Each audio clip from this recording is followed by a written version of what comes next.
The disappearance. The sky had turned orange as the sun began to fall behind the hills. Mark and Emma walked quietly through the narrow path between the tall trees. They had planned this hiking trip for months, hoping to escape the noise of the city and spend time in nature. Their backpacks were light, and their minds were free. Nothing seemed strange until they saw the sudden flash in the sky. It was quick like lightning but silent like a whisper. Emma pointed to it with wide eyes and asked what it could be. Mark tried to guess but could not find an answer. The light was gone within seconds, but left a strange feeling in the air. Everything became still. The birds stopped singing. Even the wind stopped moving the leaves. Before they could speak again, their bodies felt heavy.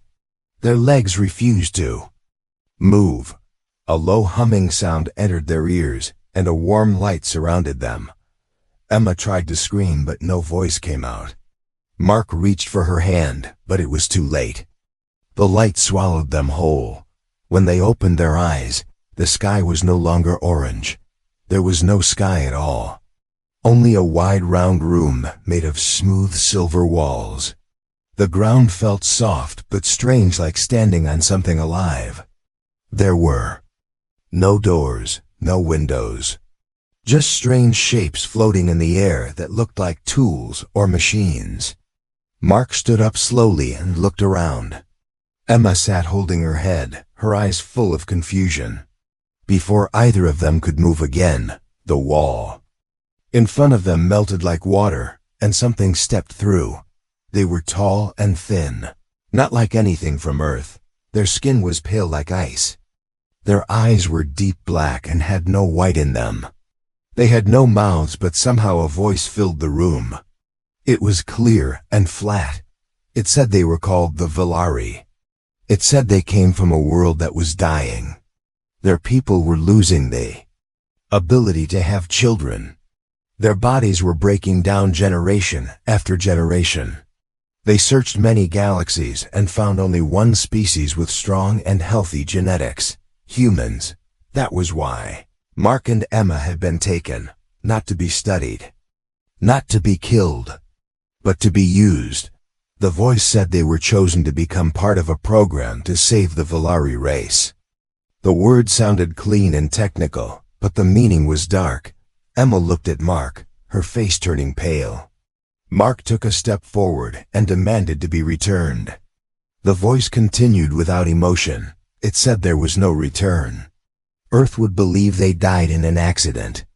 Their names would be remembered, but their bodies would never be found. Their new purpose had already begun. Emma shouted no and ran to the wall, hitting it with both fists.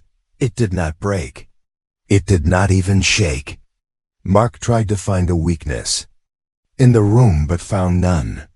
The walls were alive, responding to their movements, watching them without eyes. The voice finally left, and silence returned. They were alone again, but not free. The room became dark for a few moments, and then light returned slowly. A soft mist fell from above, making the air thick. Emma covered her mouth and coughed. Mark pulled his shirt over his nose and looked up. The mist made them sleepy. Their minds became slow. Thoughts were harder to keep. Their eyes grew heavy again. This time they fought to stay awake. Mark grabbed Emma's arm and told her to stay strong. She nodded, but her body leaned against him. When they woke again, they were not in the same room. They were separated. Mark sat in a glass chamber with metal wires around him. He could see Emma across the hall in another chamber. She was awake too and looked at him with fear. Between them stood one of the Velari. It moved without sound. It looked at them both and spoke again in the same flat voice. It explained that their biology was now being scanned and tested. They would be kept safe, fed, watched. Their health would be protected until the next step. Mark shouted again, demanding to know what the next step meant. The voice answered only that reproduction was the final phase. Mark felt fire rise in his chest. He knew they were being treated like animals. Like tools, not people. Emma touched the glass wall with both hands. Her eyes were not angry now. They were sad.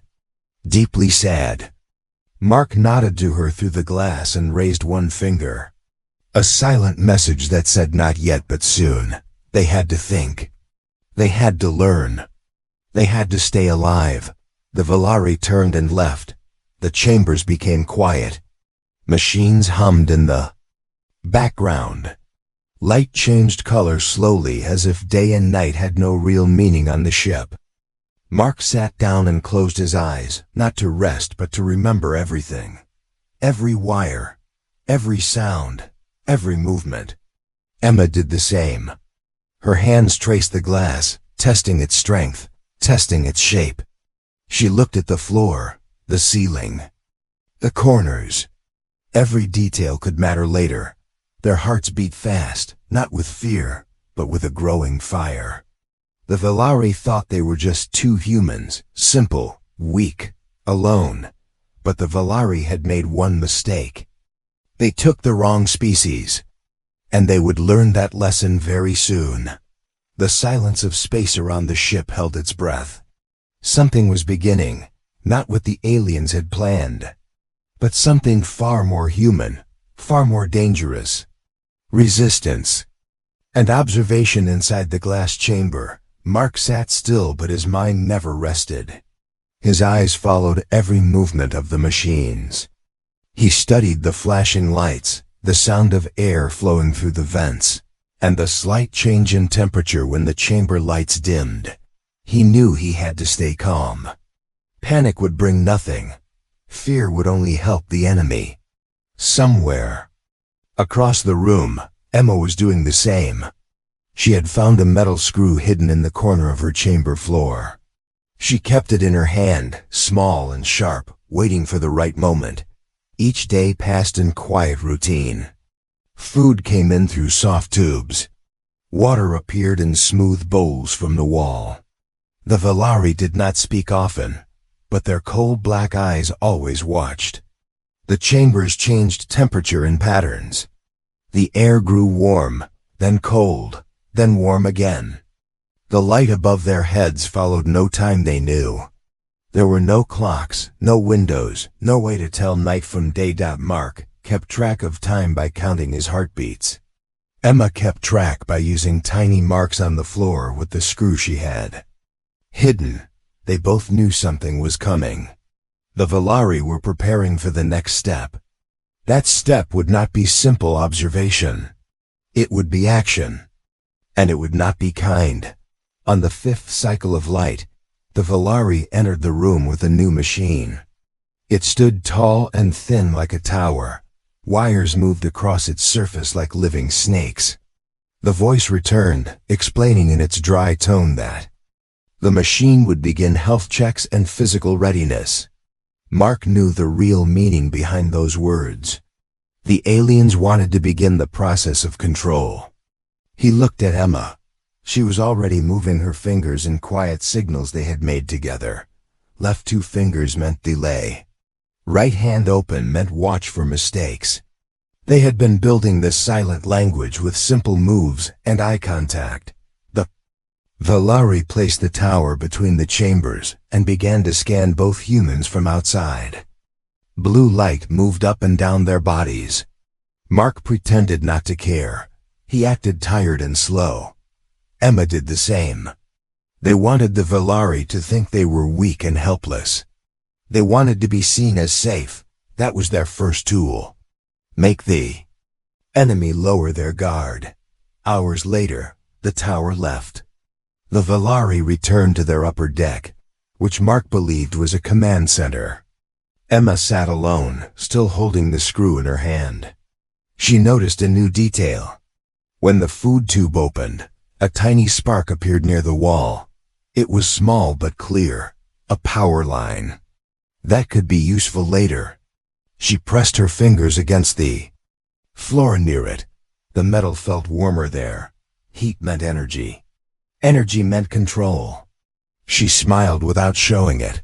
On the seventh cycle of light, something changed. The Valari sent a different one this time. Shorter, slower, with eyes that moved. More. It entered without the voice, it just watched. Emma noticed that its steps were not steady. It paused at her chamber, longer than the others did. Its eyes looked confused. Mark noticed the same. The alien walked to his chamber and tilted its head as if thinking. It raised one hand slowly but did not touch the glass.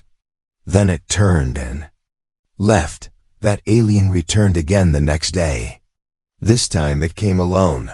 No machine followed it. No voice filled the air. It just stood near the center of the room and watched them both. Mark decided to test it. He moved forward and placed his hand on the glass. The alien hesitated, then moved closer. It copied him and placed its hand on the other side. For a moment, nothing happened. Then Mark pulled away and sat down. The alien did the same. Emma watched this carefully. She now believed this one was different, curious maybe, or uncertain. She waited until the alien looked at her, then made a slow hand motion. The alien tilted its head again, confused but not afraid. Emma repeated the motion, a slow wave followed by a small open hand. It stood still, then turned and left. She looked at Mark. His eyes said the same thing. This alien might be their way out. Later that cycle, the lights flickered. Just once. Then again. Mark smiled. It was not an accident. He had hidden a tiny metal shard he broke off from a plate. He found a gap near the back of the chamber where two wires met. With quiet patience, he had bent the wires slightly. The spark was small, but enough to interrupt the system for half a second. He had tested the response time. The Valari did not come right away. That was a clue. There was delay in their system. Emma followed his lead. She found the heat line near her food tube again and placed a screw gently against it, wrapped in a piece of cloth from her clothing. No fire started, but a puff of smoke rose for a second. The wall near her blinked with a red light, then returned to normal. The aliens came late. Too late. Another clue. Their control was not perfect. Mark and Emma met eyes again. They now had information. Weak points, patterns, delays, and a possible ally. All they needed was a chance. The next cycle, the same alien returned. This time it carried nothing. It walked into the room and sat in the middle. It made no sound. It only looked at both chambers and touched the floor with one hand. Emma made the hand signal again. The alien raised its arm slowly and copied her. It was learning. It was watching. And maybe it was listening. Mark placed his hand on the glass again. He mouthed the word help. The alien watched his lips and tilted its head. It did not speak. It did not run. It only sat there. For the first time since their capture, hope was born. Quiet. Small. But real. This was no longer only about survival. It was about planning, about patience, and about knowing that even inside a prison, the human mind remained free. The human advantage. The strange alien who had shown signs of emotion returned again, this time with a small device in its hand. It looked like a glowing stone but hummed softly as it moved. Mark watched closely from behind the glass. He could tell this alien was not like the others. It moved with hesitation. Its eyes did not carry the same coldness. It stood near Emma's chamber longer than before, placing the device on the floor and stepping back slowly. Emma remained calm. She looked at the device without moving toward it.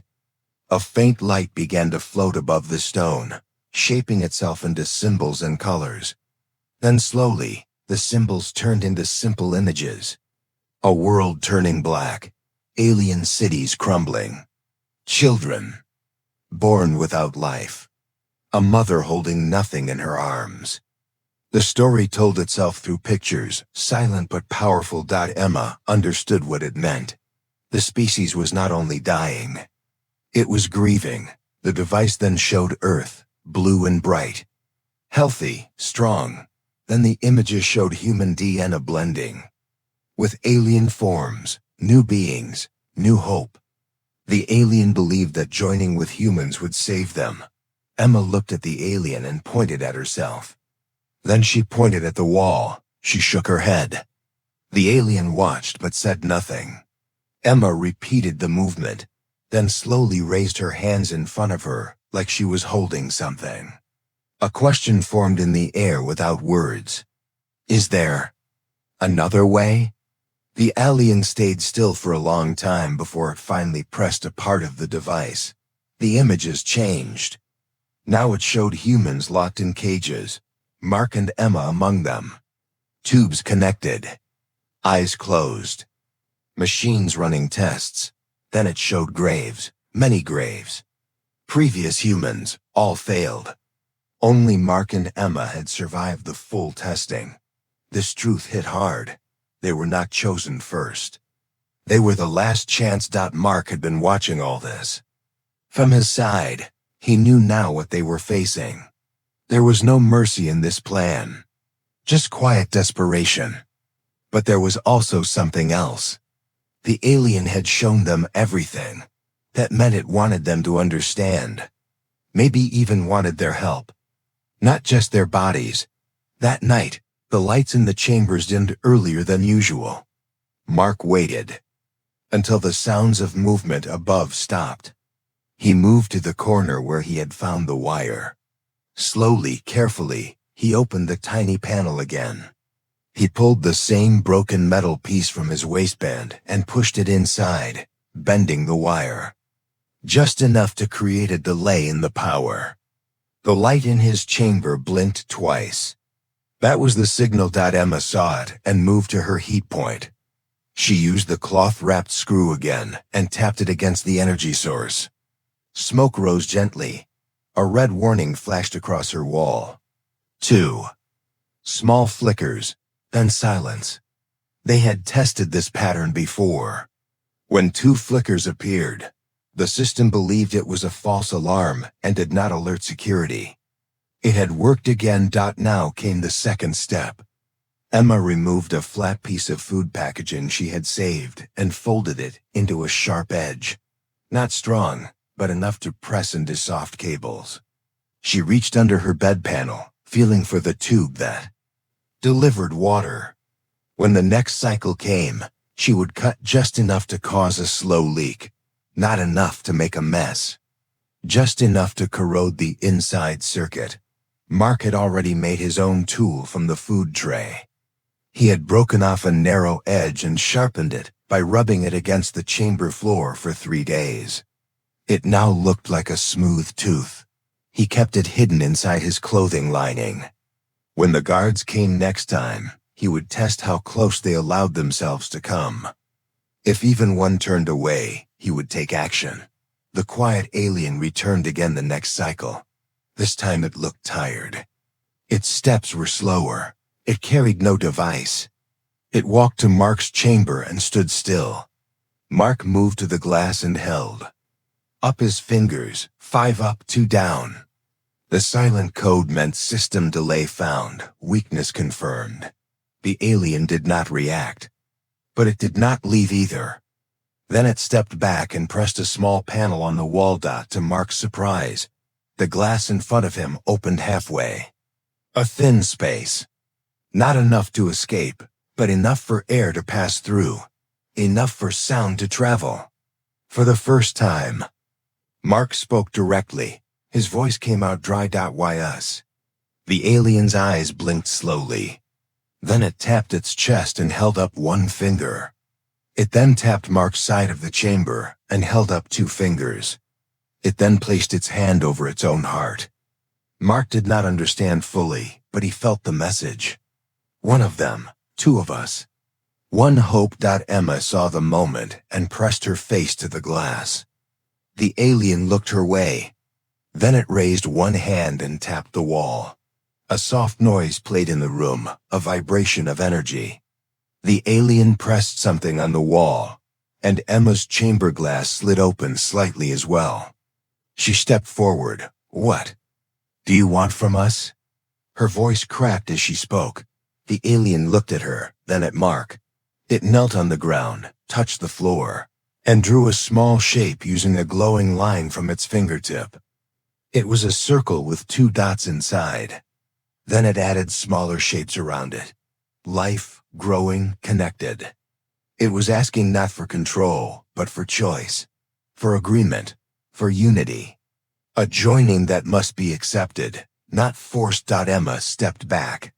Mark remained silent. He now understood the truth. Not all the Velari wanted to enslave them. Some were breaking apart from inside. Divided in belief, divided in methods, this one had come alone. It was not following orders anymore. That night, Mark and Emma spoke through their open chambers. Quiet whispers, careful words. They planned the next move. If this one alien could be trusted, maybe they could find a way to take back control. Maybe they could turn this prison into a weapon. They were no longer afraid. They were thinking, building, waiting, and when the time came, they would no longer be 2 humans lost in space. They would be the spark that lit a fire across the stars. Rebellion and revelation. The ship floated quietly in the deep cold of space, unseen by any eye from Earth. Inside its walls, something unexpected had begun. A shift. A crack. Not in the walls, but in the minds of those trapped and those who had done the trapping. Mark and Emma had waited long enough. Every movement had been measured, every risk taken with care. Now the chance had come. The quiet alien returned again, but this time it did not stand near the walls. It walked directly between the 2 chambers, raised both hands, and placed a round object on the floor. The object opened like a flower and released a bright wave of light. Then images appeared in the air, showing systems, tunnels, access ports, engine rooms, a full layout of the ship, all mapped clearly. The message was simple. Here is what you need. The alien pointed at the lower section of the map. That was where the core engine pulsed. That was where the ship's heart beat. Mark understood. If control was to be taken, it must begin there. Emma studied the map closely. She noticed 3 pathways between their chamber floor and the engine zone. One was heavily guarded. One was locked by codes. The third passed through an old service tunnel marked as unstable. That was their way in. If the alien helped, they could reach it. She nodded at the alien, who returned the gesture with a quiet lowering of the head. That night, while the ship dimmed its lights for rest cycles, the chamber glass slid open more than ever before. Emma stepped out first, followed by Mark. The hallway felt colder than the chambers. The air was dry and metallic. They wore nothing but the same plain clothing the aliens had given them, but their eyes were full of purpose. The alien guided them through narrow halls, past sleeping guards, past glowing machines that hummed with power. Each corner brought danger. Each step tested their courage. The alien stopped near a wall and placed its hand against a hidden panel. A thin door opened, revealing the service tunnel. Inside the tunnel, metal pipes lined both sides. The floor shook gently with each pulse of the ship's engine. The air smelled old, full of rust and time. Emma led the way, crouching low to avoid sharp edges.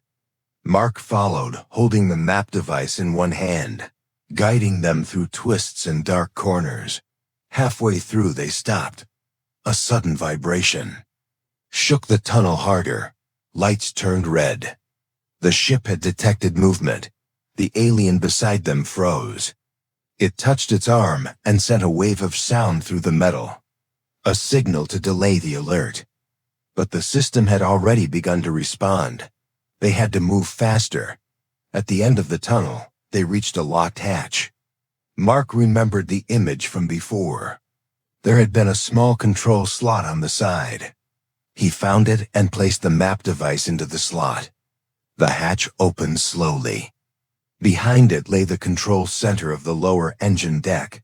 Inside, 3 aliens stood near the core. They turned quickly at the sound of the hatch. Before they could react, Emma ran forward and pressed a tube of coolant into the wall port, causing a blast of steam that blinded the room. Mark charged forward, knocking one of the aliens to the floor. The friendly alien followed and held back the other 2, with a sharp sound from its body that echoed through the chamber like thunder. They had just seconds. Mark found the override panel and used the map device again. The screen flashed. Commands. Rolled across it in the alien language, then switched to human words. A backup translation system had activated. The option appeared. Core control. Power cycle. Release external locks. Emma shouted to press all 3. Mark slammed his hand on the commands. The ship's lights flickered. The floor rumbled. Somewhere above, alarms screamed. The voice of the alien system filled the halls. Emergency. Manual override. Foreign command detected that it was working. The ship was losing control. The humans had taken over the heart. The quiet alien looked at them both, then at the control screen. It pressed one more command. A new option appeared. Signal Earth. Message ready. Mark typed fast. He sent out their story. Their names, their location. A warning. A call for help. Then the screen turned black. Power faded. The ship went dark except for red safety lights. The engine slowed.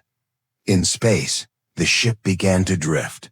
The other aliens now arrived in waves. The friendly one stood between them and the humans. It spoke in sounds that shook the air. Mark and Emma could not understand, but the message was clear. Stand down. This is over. The alien guards did not move forward. Some stepped back, some turned away. The control center fell silent. Again. Emma looked at the screen. The signal had gone out. The Earth now knew help could come. Or war. Either way, they were not alone anymore. Mark walked to the edge of the chamber and looked at the engine. It had been built to keep a species alive through force. Now it had been touched by human hands. Changed forever. Emma stood beside him. They had survived not with strength, but with thought. Not by breaking walls, but by breaking plans. The friendly alien sat on the floor, its head lowered. It had betrayed its own kind to give them a chance. A silent promise had been kept. Above them, the stars kept shining. Cold, endless watching. But inside that ship, something warm had taken root. A spark, a voice. A human spirit that refused to fade. They had done more than escape. They had rewritten the future. Escape and human spirit. The ship floated in silence, no longer guided by commands from the control center. The once strong systems of the Valari now flickered with confusion. Mark and Emma stood near the center console, watching the red emergency lights blink one by one. They had taken control of the heart of the ship, but the fight was not yet over. Outside the control room, the Valari stood still. Their tall bodies leaned with unease. Some had dropped their weapons. Others looked toward the floor as if unsure of their place now. The one who had helped Mark and Emma remained closest. It raised its hand and made a low sound from deep within its chest. A signal, a final choice. The doors opened wide, revealing a narrow path leading to the upper deck. The route was lit by soft green lights that glowed from under the floor. Mark and Emma walked side by side, passing the silent Valari. No one stopped them. No one reached out to block their way. Not a single word was spoken. Reaching the upper deck, they entered a chamber filled with seats and large screens. In the middle stood a long table with glowing controls. The screens showed different views of space, blinking stars and a small planet below, cracked and lifeless. Their homeworld, as broken as their hopes. The Valari had tried to survive by force, but their own pain had only brought them further from life. Emma placed her hand on one of the screens. A menu opened, showing escape pod locations. 3 pods remained, still active and ready. Each could hold 2 people and return safely to orbit. Mark nodded and began typing.